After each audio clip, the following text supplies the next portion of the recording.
Thank you, men and women of the press. First of all, I am the NRM Kenya General. So I am going to introduce myself properly so that Matiang'i can understand it. I'm speaking on behalf of the NRM and Kenyan Patriots. We would like to take this opportunity to congratulate His Excellency President Raila Amolo Odinga on his historic inauguration at Uhuru Park on Tuesday. This was a significant event that underlined the importance of people's sovereignty and power.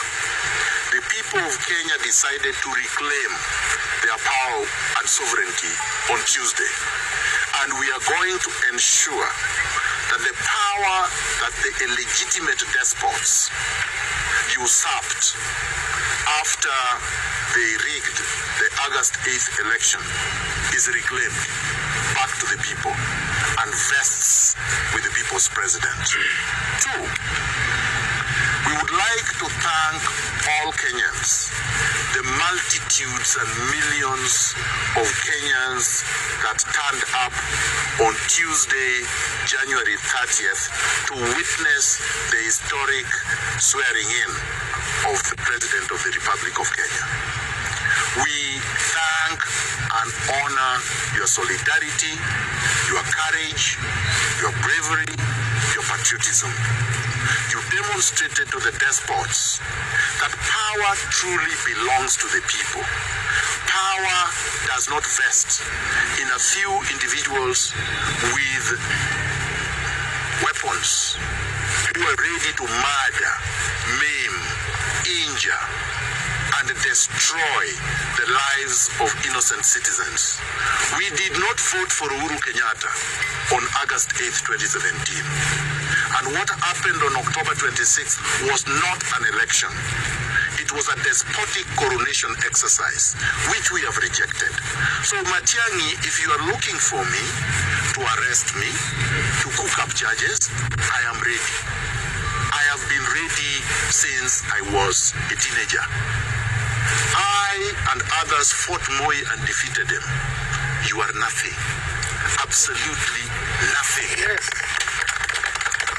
Number three, we wish to condemn unreservedly, in the strongest language possible, the dictatorial streak and the strong arm tactics that are being employed by the illegitimate Jubilee president called Uhuru Kenyatta and William Ruto at threatening, intimidating, and suppressing the press.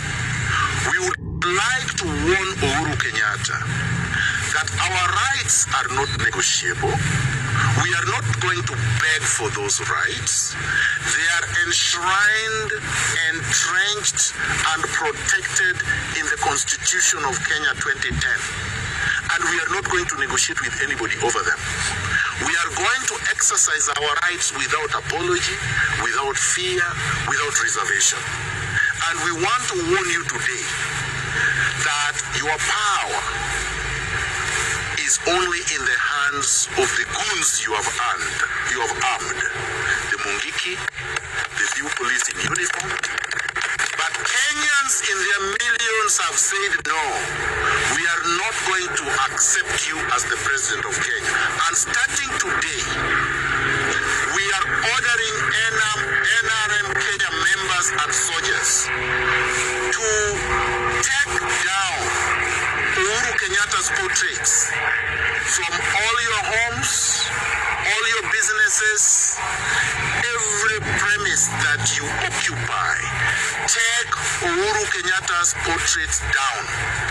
We are going to produce legitimate portraits of the President of the Republic of Kenya. And we are going to distribute them ourselves.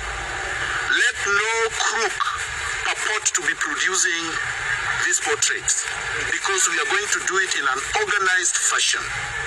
We are also going to organize huge bonfires. We are going to ban Uhuru Kenyatta's portraits in huge gatherings all over the country. It would be a carnival atmosphere. So stay warned. And that, again, is protected speech in the Constitution. We can speak orally, we can speak in writing, we can speak through songs, we can speak through silence, we can also speak through banning the portraits of Uhuru Kenyatta. Now, we also wish to condemn in the strongest words possible the harassment of our members and NASA elected leaders. The illegal arrest of Kajwang must be condemned, must be opposed. And if they arrest any of us, the same. Kajwang did not play any role in the swearing in, as you could see. I'm the one who signed the oath, not Kajwang. And I conducted the oath. So if they want to look for the person who is responsible, it is me and the President, His Excellency Raila Odinga. Let them come for us. Don't engage in subterfuge that you are conscripting Kajwang so that he could tell you who was responsible. We are not hiding. We are responsible. They are looking for the text of the oath. It is all over the social media. I commissioned the oath as a barrister and solicitor, as a commissioner for oaths, as an advocate of the High Court of Kenya. And I have no apologies to make. That's why I went to school, that's why I was licensed, that's why I practiced law. So if you want to take me to court for doing my job, come baby, come.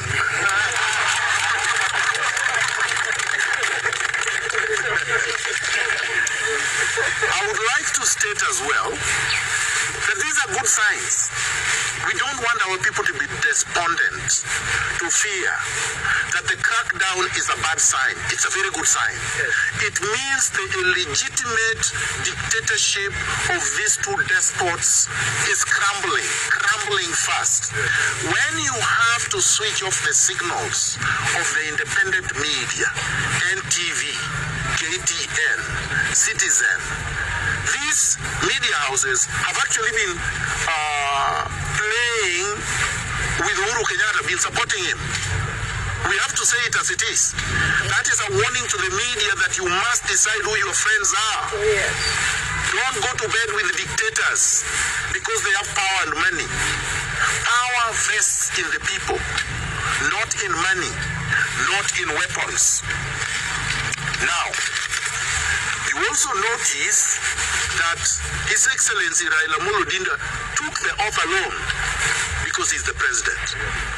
Anybody else, any other pretender, any other coward, any other deceptive hypocrite must be treated with the contempt that they deserve. Any stories that these jokers are circulating now should be treated with the contempt worse than a spittle in a dump site. We are moving on. We are marching on, undeterred, fearless, and completely unrestrained. We want nothing but power. Yes. Our power that these despots took by force. We are the people, and nobody is going to dictate terms to us. Finally, I heard the despotic surrogate Matiang'i saying that he has banned NRM. The organization he has banned is Kaguta Museveni's organization in Uganda. He has banned the National Resistance Movement in Uganda. Yes. Ours is National Resistance Movement Kenya. He did not register. A movement cannot be registered and will not be registered. It's an organic movement. It's not registered, it was not gazetted, so you cannot de-gazette it. Then to purport that we are a criminal gang, number one, I don't have a criminal record and I'm the general of the NRM. I've not been arrested, charged, tried, and convicted.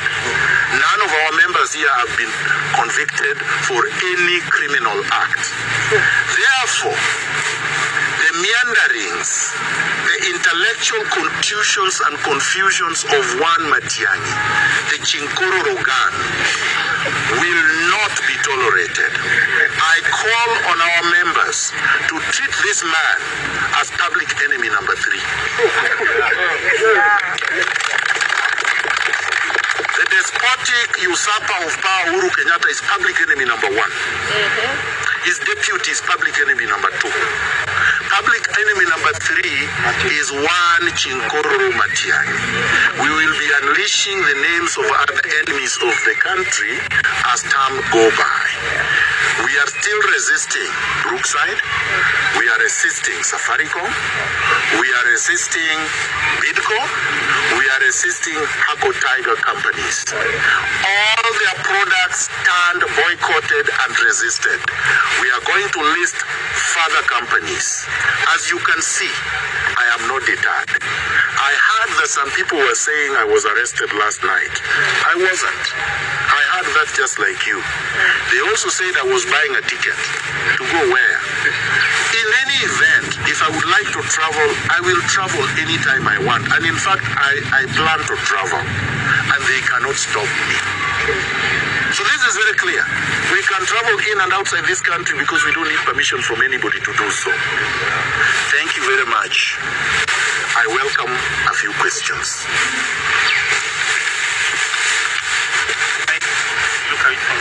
We will announce when we start, but our members are free to start anytime they want.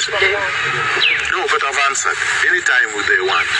But right now the order is take down the portraits. Take down the portraits. Anyone who hangs Uhuru Kenyatta's portraits, we consider an enemy. We consider a member of the junta, the illegitimate usurpers of power. Next. Yes? You have to introduce yourself. My friend, we are not here to deal with distractions from midgets. I'm a general of the NRM. I don't respond to lieutenants. Go to his level in our organization and you will get a response. Yes.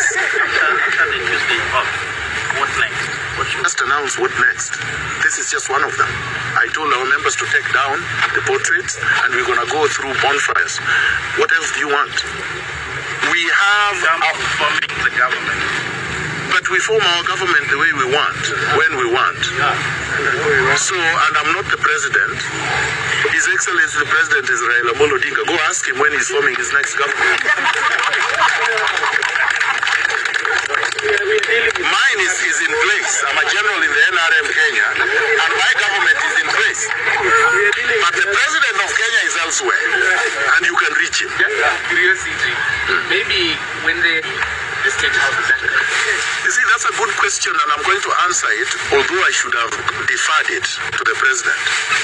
People forget that power is not in a state house, it's not in a building. Even if that state house came down today, right? That is not power. Okoa Kenya is just a building. It is not the NRM headquarters, it is not NRM Kenya. So buildings are not power. Power is not the trapping of it. Power vests in the people. And His Excellency Raila Amolo Odinga got that power from the people. Where he sits and exercises that power is his discretion. When the dictator Moi was in power for 24 years, he never slept in State House. He slept in Kibra. So would you say that because he slept in Kibra, not State House, he didn't have power? That would be a delusional thought, right? And Kibaki, when he won the 2002 elections, where was he? In Muthaiga. In fact, he was not present. And in 2007, after Raila defeated him, he was hiding somewhere we don't know. So that's not power. Houses, buildings, helicopters, even drug dealers can build bigger houses than the State House and will ride in bigger equipment than and the helicopters that the legitimate Jubilee despot is flying in. Next. I have a question. Stephen Leto from Citizen. Yes. Of the president. Very short answers. One, I don't speak for the President of the Republic of Kenya, nor do I speak for cowards. If you want to speak, to ask the cowards where they are, you can reach them, you know their numbers. If you would like to reach the President of the Republic of Kenya, you also know his PA, you know his Director of Communication. I said I speak for NRM Kenya. Two, security arrangements are not discussed at press conferences.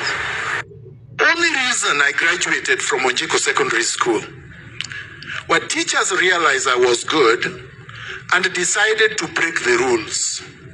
Literally. So instead of chasing me from school because of lack of school fees, they allowed me to go to school, even though I had not paid school fees. And because I did not have money to buy, in school, and I know even in university here it is happening, you have to buy milk, you have to buy cocoa, you have to buy sugar, you buy things for purposes of surviving, right? They appointed me captain of the dining hall so that I could eat as much as I want, as long as I could study. So I don't want to take too much time, but let me finish the story. So that's how I managed to finish Onjiko Secondary School. I ate well without spending anything. I was not sent away. When I went to Njiri's High School, which is in Muranga, I was, again, because these teachers, and I don't know about now, but at the time, they were very capable of identifying good students and ensuring that they stayed and managed to finish. They made me a deputy captain, and they supported me there. Is it time gone? Yes. Okay. And when I left Njiri's, again, I had not finished my tuition.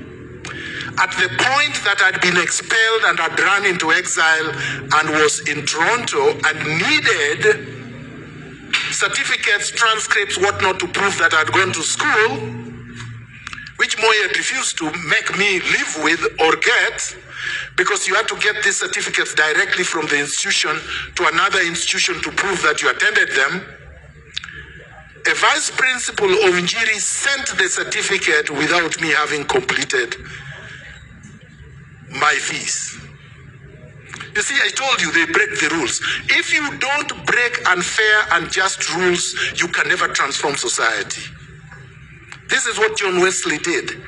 And so I'm trying to say that those who say, I just followed the law, I just followed the command, I just followed the rules. If those are unfair laws, unfair commands, you owe it to society to break those rules. Honest man with integrity has to be a man and woman who believes in the rule of law, who believes in the principle of constitutionalism, who believes on respect for human rights, who believes on the supremacy of the Constitution, which comes with the Bill of Rights. Raila Odinga does not believe on any of these things or in any of these things. So,